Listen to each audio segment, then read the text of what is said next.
Hello, my name is Carol Wetherell, and I am the director of the Indiana Deafblind Services Project, located in Bloomberg Center at Indiana State University. The Indiana Deafblind Service Project is funded through the U.S. Department of Education, Office of Special Education.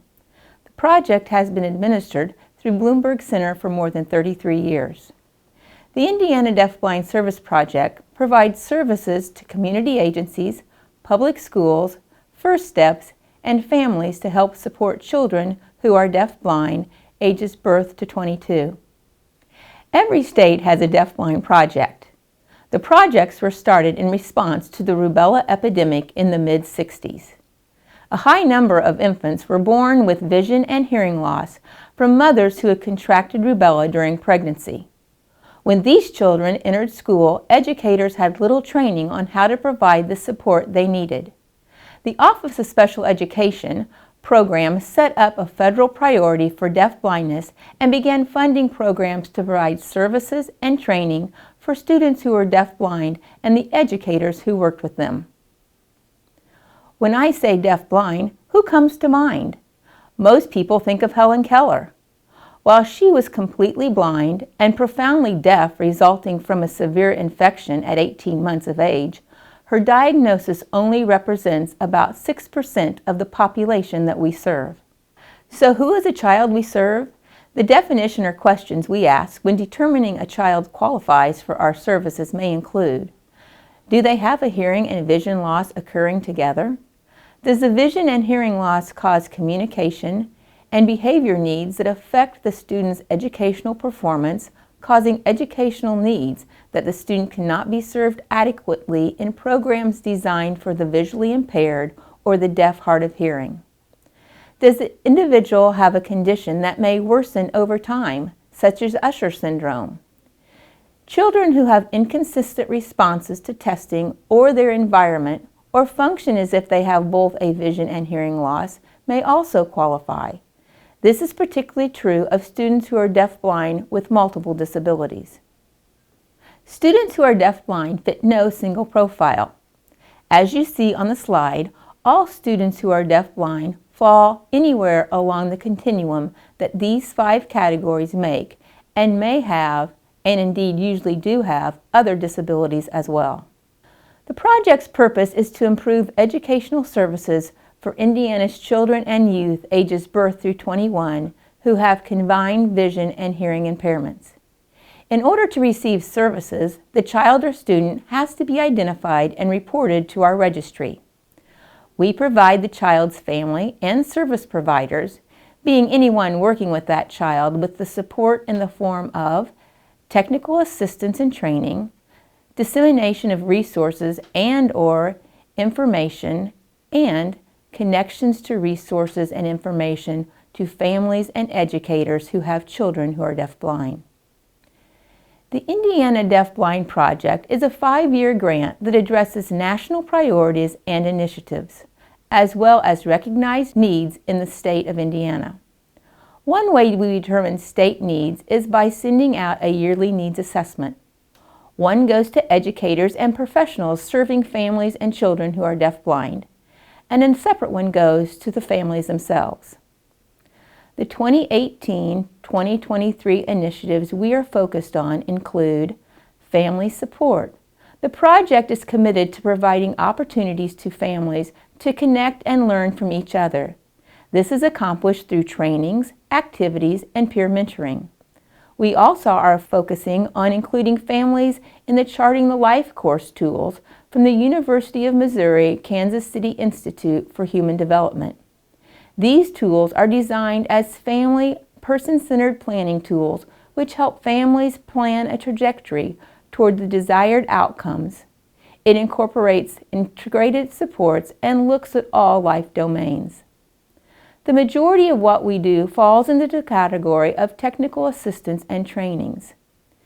Trainings can be provided through consultations in homes and at schools, or simply through the dissemination of resources and materials. Intervenor training is part of the national initiatives.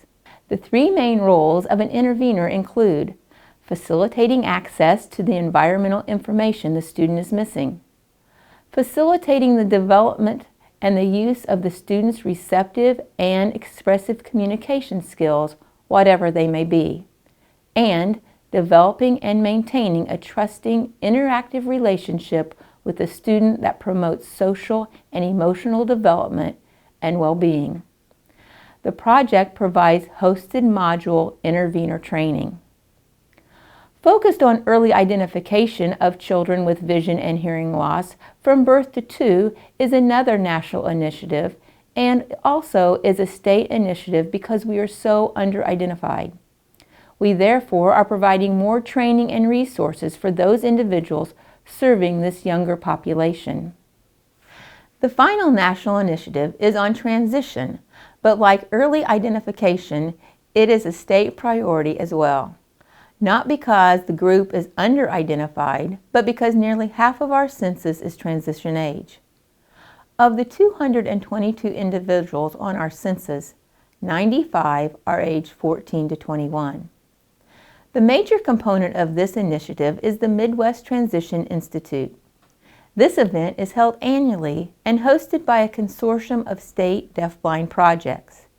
Its purpose is to empower young deafblind adults to reach their potential through education or employment. Attendance at the Transition Institute is paid by the project. Our initiatives are met through the services we provide. Some of the services that the project may provide include on-site visits to the home, classroom, group homes, and agencies where we look at ways to provide resources and strategies to help teachers and families work with a student with deafblindness. Many times these are strategies that work well with other students who may have multiple impairments. On-site visits may include attending case conferences. Oftentimes we can provide information and referral to other agencies that can also provide assistance. Other services the project can provide include training through statewide conferences or small group trainings in a school or agency with a team working with a particular student.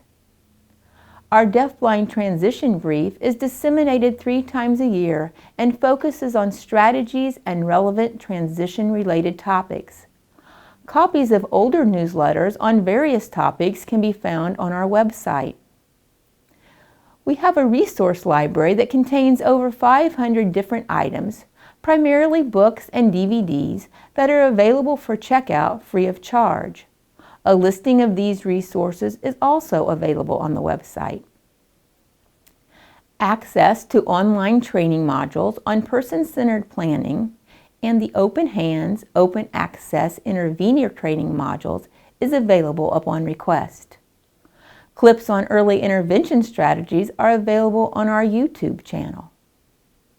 The annual child count, or deafblind census, is a federal requirement that each year we collect information on all children and students throughout the state who have both a vision and hearing impairment as of December 1st. Being on our count is a prerequisite to receiving services, regardless of whether the child was reported on the Indiana Department of Education's December child count. The majority of our services are free of charge. A fee will be charged only in the event our funding does not allow for us to pay for a provided service. The Indiana Deafblind Service Project encourages you to reach out to us on any student you may feel would benefit from our services. For more information, our contact information is listed on the screen.